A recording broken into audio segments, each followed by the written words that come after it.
ইযা কানাত লাইলাতুন নিসফি মিন শাবান। আল্লাহ নবীর সাহাবী আলী রাদিয়াল্লাহু তাআলা হইতে রওয়ায়াত, আল্লাহ নবী ঘোষণা করেন ইযা কানাত লাইলাতুন নিসফি মিন শাবান, আমার উম্মতেরা রে, যখন শাবানের 14 দিবাগত রাত্র আসে, শাবানের 14 দিবাগত রাত যখন আসে, তখন তোমরা কি করো? তখন তোমরা ইযা কানাত লাইলাতুন নিসফি মিন শাবান ফাকুমু লাইলাহা ওয়া সুমু নাহারা, অন্য বর্ণনা ওয়া সুমু ইয়াওমাহা। আল্লাহর বলেন তোমরা ওই রাতে কি করো? আমার ইবাদত বندگির মধ্যে তোমরা খাটাও, নামাজ পড়ো, নফল নামাজ, তোমরা নামাজ পড়ো, জিকির আজকার করো, তাসবিহ তাহলিল করো, কোরআন তিলাওয়াত করো, দান খয়রাত করো, তোমরা ইবাদত বندگির মধ্যে খাটাও। আর পরের দিন তোমরা রোজা রাখো, পরের দিন তোমরা রোজা রাখো। এই কথা বলেছেন কে? আমার নবী। কে বলেছেন? আমার নবীজি বলেছেন। আমার নবী বলেন তোমরা রাতে ইবাদত বندگি করো, পরের দিন তোমরা রোজা রাখো। ও আমার উম্মতেরা, তোমরা জানো নি এই রাতে আমার আল্লাহ তোমাদেরকে কি ঘোষণা দেন? আমার নবী জানাইয়া দেন ফাইনাল্লাহ তাআলা ইয়ানজিলু লিগুরুবিশ শামসি ইলাস সামাইদ দুনিয়া আলা মিন মুস্তাগফিরিন ফাগফির লা আলা মিন মুস্তারজিকিন ফারজুকা আলা মুবতালিয়ান ফাওয়াফি আলা কালা কালা হাত্তা ইয়াতলুল ফাজর। যখন সূর্য অস্ত হয়ে যায় তখন আমার আল্লাহ রাব্বুল আলামিন প্রথম আসমানের মধ্যে আসেন। বলুন আলহামদুলিল্লাহ। আল্লাহ আমাদের সাথে আছেন কি নাই? আছেন।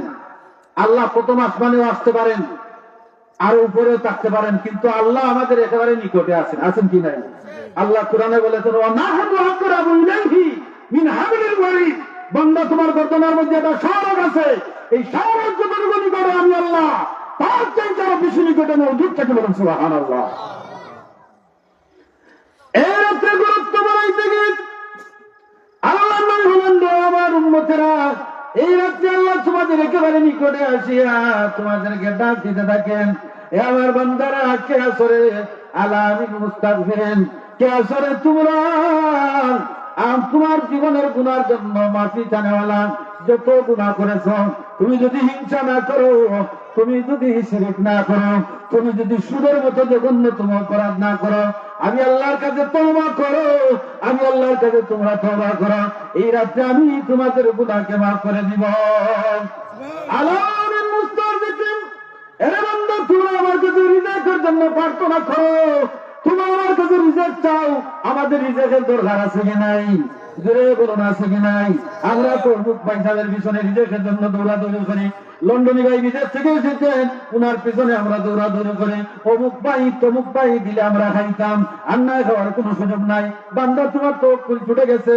আল্লাহ বলেন ওয়াবাইয়া তাওয়াক্কাল আলাল্লাহি ফাহুয়া হাসবুহ, যে আমার উপর ভরসা করে আমি আল্লাহ তার জন্য যথেষ্ট।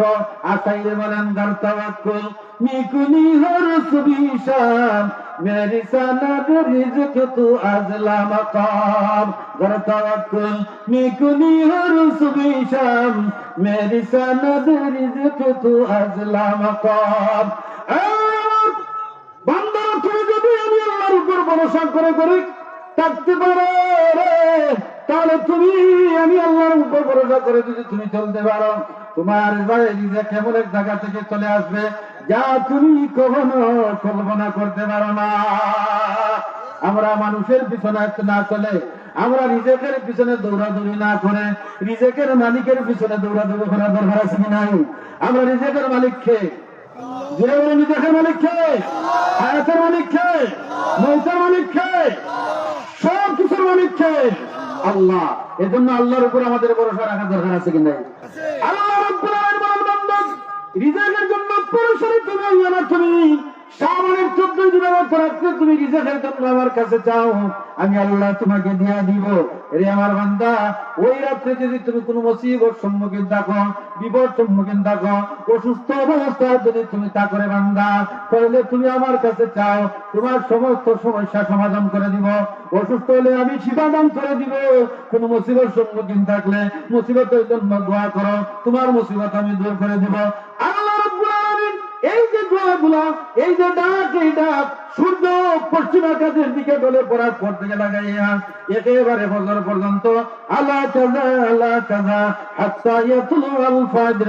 আল্লাহর নবী বলেন আল্লাহ রাব্বুল আলামিন তার বান্দাকে সূর্য অস্ত থেকে লাগাইয়া ফজর পর্যন্ত ডাকতে থাকেন। বলুন সুবহানাল্লাহ।